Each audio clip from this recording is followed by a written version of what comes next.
All right. Thank you. Well, good morning and happy Thanksgiving week or weekend or whatever you want to call it. It's just been such a great week.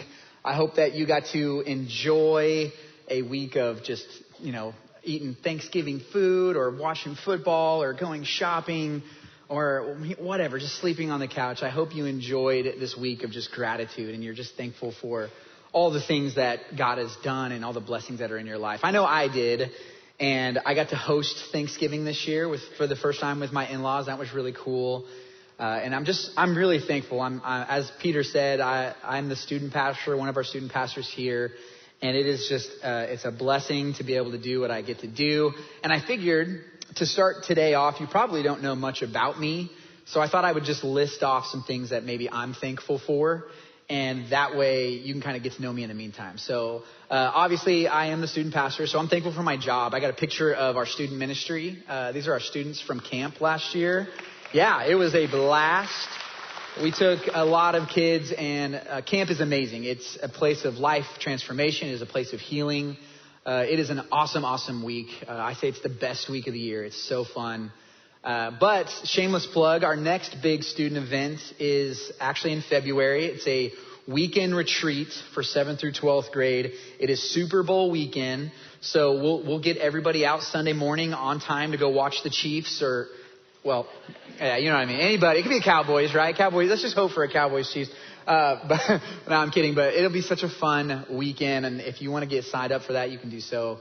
And we'd love to have you. And if you don't come to our student ministry hangouts, which is every Sunday from 6:15 to 8:15, we invite you. I hope that you come. It's a great place to be known and to get to know others. And it's just a really fun time. So don't come tonight because we're doing something a little different tonight. But next week, come check it out if you're a 7th through 12th grader. We would love to have you.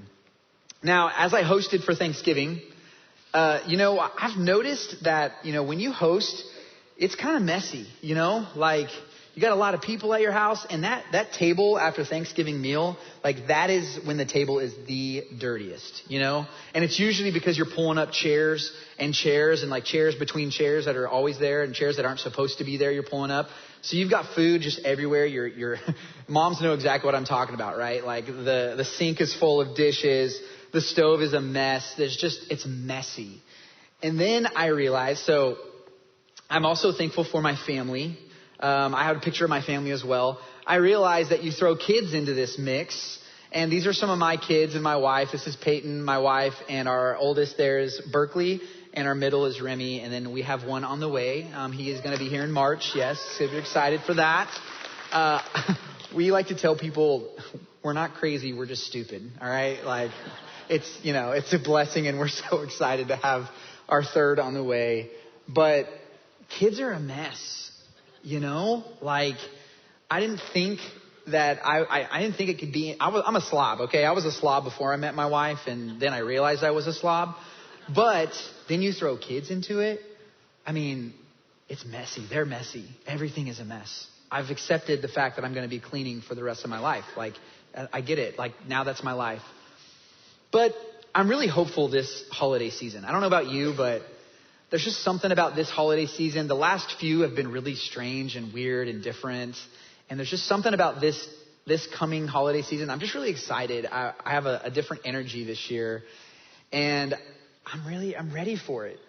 But what I've come to notice these last few years is that, outside of our kitchen table and our kids, I think we're pretty messy too, as dads and moms, as parents, as friends, like as adults, we're messy.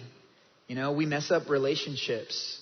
We make mistakes. I guess I should just say life is messy, right? We have a very messy life. And part of the reason that I went into student ministry is I love to walk alongside teenagers who have a really, really hard time, right, as teenagers, and get to walk alongside them in their mess. Because I don't think there's a greater gift than to have someone walk alongside you in your mess. And that's why I love doing what I do. And I enjoy getting to do it. One of the things that I'm thankful for is our church. So I'm from Kansas. That's why I'm a Chiefs fan. Okay. And I'm super thankful. I mean, people laugh at Kansas because it's like there's nothing there except the Chiefs now. So, but I'm thankful for being here in North Dallas. We both moved. My wife and I moved here about 5 years ago in January. And one of the things that we are very just blessed with and thankful for is our church. We love, and I don't just say that because I'm on staff here. I really, truly love our church. We're in a church that believes that we want to inspire others to follow Christ. And we want to do that through just unconditional love and crazy, unexpected love that's given to others. And if you didn't know, this last couple weeks ago, we took over a local pantry. Long story short, we just heard that there was a need and we took over this pantry. And we're going to change the name. We're going to call it Local Good Pantry. And we're getting ready to do a lot of changes to it. But it was kind of an overnight thing. And so for our staff meeting last week, we decided, you know what, we're going to go serve at the Local Good Pantry for our staff meeting. And so I encourage you, if you haven't got a chance yet, if you want to serve as a family this holiday season, there's a lot of help there's a lot of help needed there. Go serve as a family. It's such a fun experience. The Local Good Pantry is such a cool place that they're we are feeding a lot of people now. And it's just a big, huge ministry that's in need over there in our Richardson community. So I love our church. I love where we're at. But a couple weeks ago, Jeff Jones was giving, our head pastor, he was giving a message about rebranding Christianity to a generation that has kind of a marred view of what it means to be a Christ follower. They don't necessarily know what it means to be a Christian. Maybe there's like a skewed version of Christianity that's everyone's kind of seeing. And how do we, as Christ followers, how do we rebrand this, what people think being a Christian is? We want to show people what it actually means to love one another and follow Christ with our lives and our hearts. And he asked a question. He said, how much is the faith of the next generation worth? And as someone who works for the next generation, I believe in the next generation. And if you didn't know, the needle is not trending towards Christianity for our next generation. It's actually going probably the other way. We live in a post-Christian society now, which means there are less Christians in the majority in our population. And so we have a lot of work to do for our next generation. There's a lot of people that are needing to know who Christ is and need to know the goodness of God. And I think if I was going to do anything in my message today for you, I just think I want to give you some encouragements. And I believe I've been in ministry, student ministry for 10 years now. That's a long time to be putting up with teenagers. You know what I'm saying? And honestly, they probably put up with me. If you were to ask them, they probably put up with me more than I put up with them. But 10 years is a long time, and I love it. And one thing that I've learned and seen is that parents are the biggest influencers on our next generation. And I think part of that is because of, the numbers. You spend more time with your parents than anyone else that you spend time with. But I also think there's another part to being a parent that I think we all can learn from. Because parenting at its heart is truly loving someone else. It's truly putting someone else's needs before yours, right? I mean, that's love. And so what I want to do today is I want to give you some encouragements of how to parent. All right? Now, hear me out, okay? Some of you aren't parents. Some of you are single, and that's not even in your, brain yet, all right? Some of you, maybe that's not in your story or wherever you might be. I believe that everyone has to parent at times. I really do believe this. And here's why I believe this, okay? Think about any friend group that you've ever been in, all right? In that friend group, you have someone who is usually corralling the group, right? They're usually the one that's checking in on someone's, after something hard or difficult happened. Maybe someone's feelings were hurt. Or maybe they need reeled back in because they're about to do something really stupid. That's a parent. And that person in the group is called the blank of the group, right? They're called the mom of the group. They're called maybe the dad of the group. And I think that role can change and that role moves. So even our 8-year-olds have to parent the toddlers during Thanksgiving week, right? All of us have to parent. And I think that maybe if you want, it makes you feel better, maybe you have to sub like influence for the word parent. We all have to influence others, right? And I honestly think that it's our responsibility to take care of one another. Jesus told us this.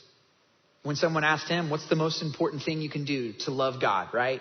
And in Matthew 22, Jesus says, well, it's simple. It's love the Lord your God with all your heart and with all your soul, and love your neighbor as yourself. And if our neighbor, by definition, is those around us, then the next generation is right behind us. And I firmly believe it's going to take us to take care of the next generation. The next generation is not going to be the ones that need to help themselves. No. I think it's all the generations before the next generation need to help the next generation. Because no matter what, every generation, whether we want to admit it or not, we need the generations before us. We might laugh at them. We might make fun of them. We might call them boomer. But, if you haven't heard that yet, talk to your kids.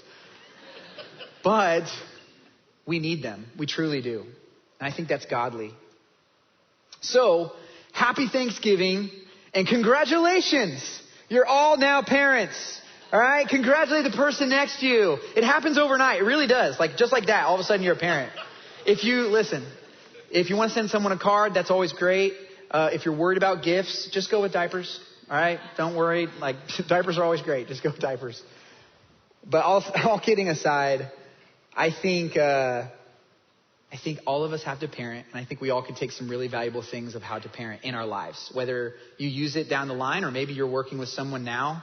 Maybe you need to volunteer and help out the next generation. Maybe God's calling you to that. But today, before I start giving some encouragements from a youth pastor, let me start with this that I think we all have to start with, and I think it's humility. I've been around a lot of great leaders. I've been around a lot of great pastors, and I've been around a lot of great parents. And one of the commonalities that I've seen in all of them is that they're all humble. They all have a humility. They're willing to learn, and they're willing to grow. And I believe if you're not willing to be humble and grow and learn, then you'll never learn and grow. And which kind of brings me to my first encouragement today, which is be willing to change and adapt. If we're going to parent and help the next generation, whether it's our kids or just your friends, maybe you're in your 20s and you're just needing to help someone along with life decisions, I think we need to be willing to learn and adapt. One of my pastors, who's also a mentor of mine, I think he modeled this really well. He's a dad of teenagers, and he was explaining, he was just honest, and he was telling what he was learning in the season that he was in. And he was going from, being a dad of toddlers on up. You basically become a teacher, right? You're just teaching your kids everything. You're solving problems for them all the time. It's like, hey, this is how you walk. And hey, this is what you eat. And this is what you don't eat. And this is also what you don't eat. And please get that out of your mouth. Like, we're constantly teaching our kids. And so some of you will understand this. One day, your cute, amazing little kids, something happens to them. And all of a sudden they start rolling their eyes at you. And then they're like, oh great, dad's going to give another lecture. Or oh great, mom's got her mom voice out. And because the honest truth is they're changing. We're all changing, right? We're all getting into different seasons of life. And teenagers naturally want to become more independent. And they want to solve their own problems. And so he was just explaining that maybe he needed to change from maybe a teacher mindset to more of a consultant mindset, where instead of just solving an issue right away, he needed to just listen and maybe give advice when asked.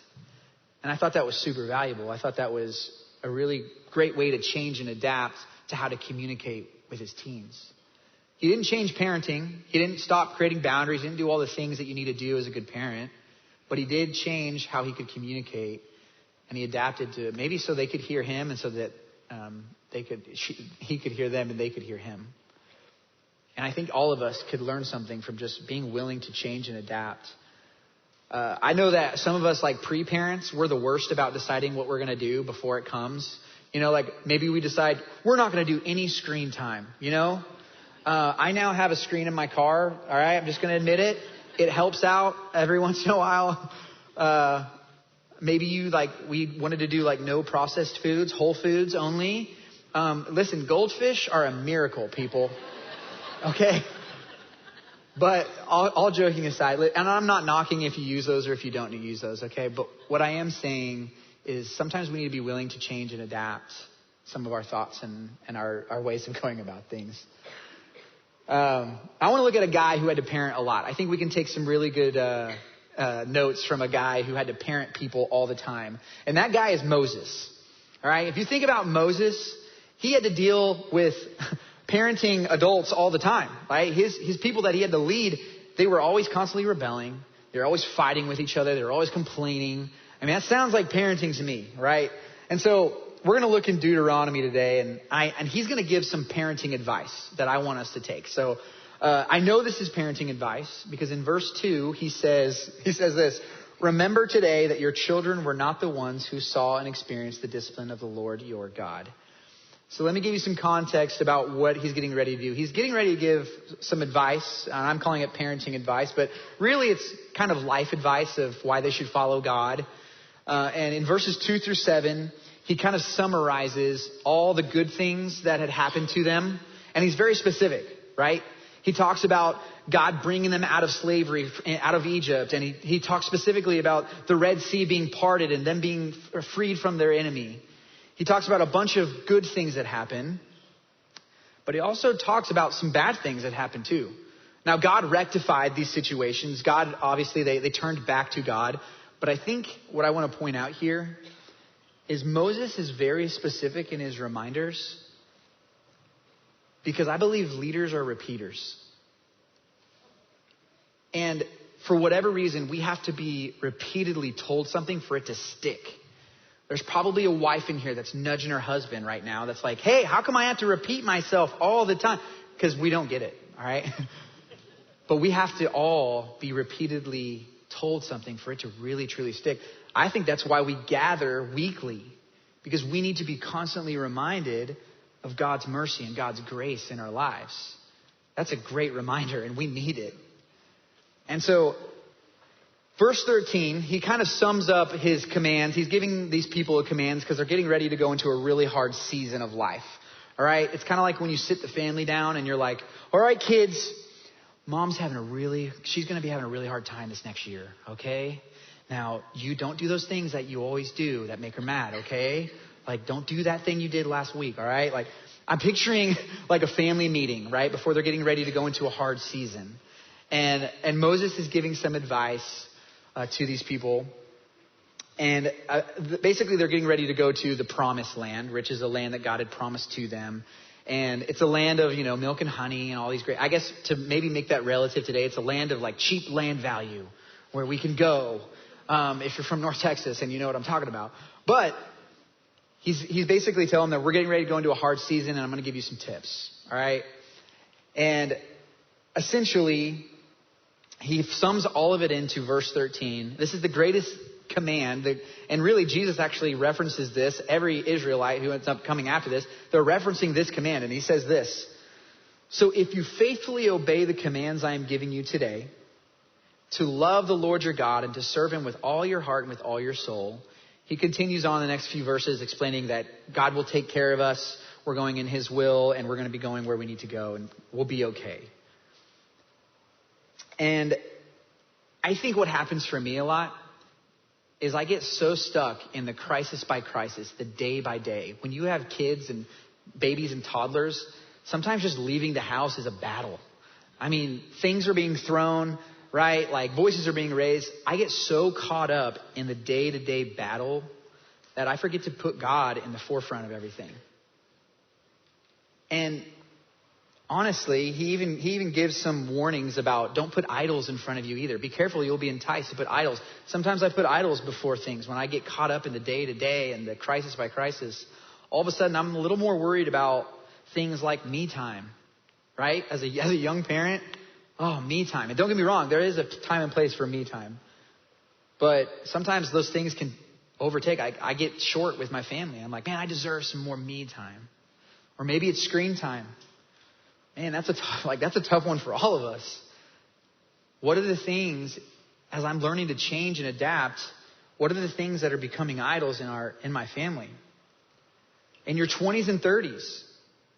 I remember when I was single and I was in my 20s, like, what do you want to be known for? Maybe the question is, what do I want to be known for? And so my next encouragement is this. I think as we're learning to change and adapt, I would like to encourage us to check our priorities in each season as they change. Check your priorities. Because maybe you're in a season of your 20s and your 30s and you want others to, like, what am I known for? Let's just say this. Maybe you're a young parent and you need to check your priorities. You don't have a lot of free time as a young parent, right? As little kids.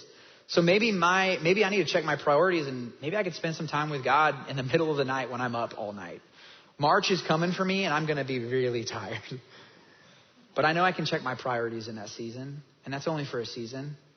Maybe your kids are getting older and you want to check your priorities and you want to decide, man, what do I want my kids to know that we stand for as a family? What do I want them to know my priorities are? That's a great question to ask. As your kids are getting out of adulthood, let me just say, as a 32-year-old, we will always need our parents. You will never stop needing the generation before you. Your time is not ever done as a parent. You'll always need to help out the next generation. And what do we check our priorities with? Well, obviously Moses said it here. It's the greatest commandment, right? It's to love the Lord your God with all your heart and with all your soul. If I'm going to check my priorities in every season, I can always go back to this. You can never go wrong with how am I looking at everything in my life, to love the Lord my God with all my heart and all my soul. And that brings me to my next encouragement. And it's as you are learning to change and adapt, and as you are checking your priorities, I think the next one is we need to embrace the mess. Life is messy. We are messy. Seasons are messy. Some seasons for us are going to be harder than others. Some are going to be easier. But I think if we embrace the mess, if we embrace the journey, I think we can do a lot of really cool things for the next generation. Whether you're alongside the next generation, you're helping friends through life decisions, whether you're a young parent, whether you're an old parent, wherever you are. I had a baseball coach. I played college baseball in a little Christian school for 3 years. And as you can tell by my physical demeanor, that I was a very intimidating. I'm just kidding. I'm short. Okay. I was just a left-handed pitcher. Okay. Then that just tried to make people hit ground balls. But we had a coach named Coach Kelly, and he gave some really good advice that I think it embodies to embrace the mess. And what he told us, we were all freshmen and we were getting ready to go into the regular season. Now in high school, college, your season gets a lot longer in baseball. And so it's a very physically demanding season. It's long, but it's also mentally demanding. Baseball is a game of failure. And essentially what he sat us down, he was like, listen, all of you, before we start the season, I need you all to embrace the suck. And we were like, what? And he said, you need to embrace the suck. The season is long. It is hard. It's going to have a lot of failures. It's going to have a lot of successes. And essentially what he was explaining is in baseball, you have streaks and you have slumps, right? And what a good player will do is they'll extend their streaks and they'll shorten their slumps. And what he was explaining is in a long season, you're going to have slumps no matter what. In baseball, they're going to happen. But if you know that they're going to come and you understand that I'm not going to get too high in my highs, but I'm not going to get too low in my lows, you can get out of those slumps faster. And so maybe for us, if we're going to embrace the mess, whatever season you're in, I know for me, I wish I would have just embraced my 20s when I was single and I was worried about when and where I was going to meet my spouse and what I was going to do for a career. I wish I would have just embraced the season I was in. I think I would have probably invested in my friendships a little more intentionally. I think my faith would have probably been a little more prevalent with my friendships. As young parents, man, I think you're going to have some hard times at night, but you will make it. As parents, can I just say something to our empty nesters? I think about this often now that I'm a parent of young ones. I'm like, there's a thought that creeps into your mind because I'm tired all the time, And I think when my kids are gone and out of the house, man, maybe I can just coast, like I can sleep at night, and everyone knows that this is so not true. But let me just say something to empty nesters. I don't think it's time to coast.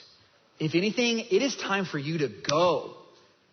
You have something to give the next generation that nobody else can, because you have wisdom that only life can give you. In 10 years of student ministry, some of the best small group leaders that I've ever seen have been empty nesters. You have something to give the next generation. Your time is not done. There are places where you're needed. There are things that you can do to impact the next generation tremendously. Your time is just beginning. I had a leader, one of my small group leaders, she's also a grandma, and we were giving kind of parenting advice around the circle, and I'll never forget this for the rest of my life. I think she understands what embrace the mess means. She said this, not all good things are good, not all bad things are bad. You can learn from all the things that happen to you. And I love that when we embrace the mess, we can lean on God in the hard seasons, and we can stay with God in the good seasons, but we know that God is always there. I think if we do these things, if we embrace the mess, if we check our priorities, if we change and adapt, and we start all this with humility, I truly believe we can start moving the needle for our next generation. I truly believe that.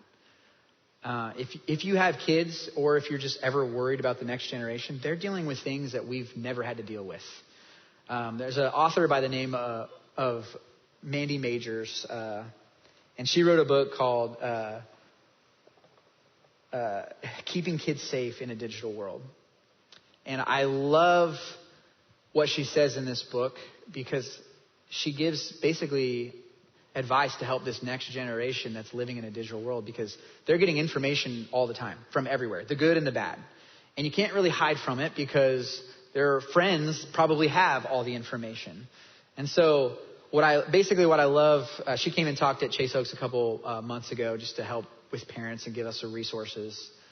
And she said something about the car that I loved, and I'll get to that in a minute. But she basically talked about how sometimes our next generation as parents, when you're a good parent, sometimes you're just walking alongside them in the mess. And I think that's what our next generation needs the most.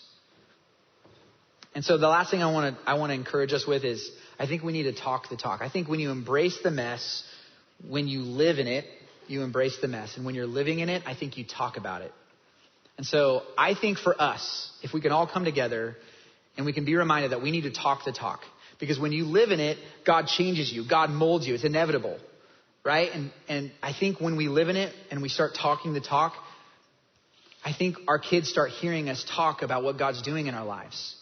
I think talking the talk is doing what Moses did and saying, man, God did this for me, and it was such a big deal in our life.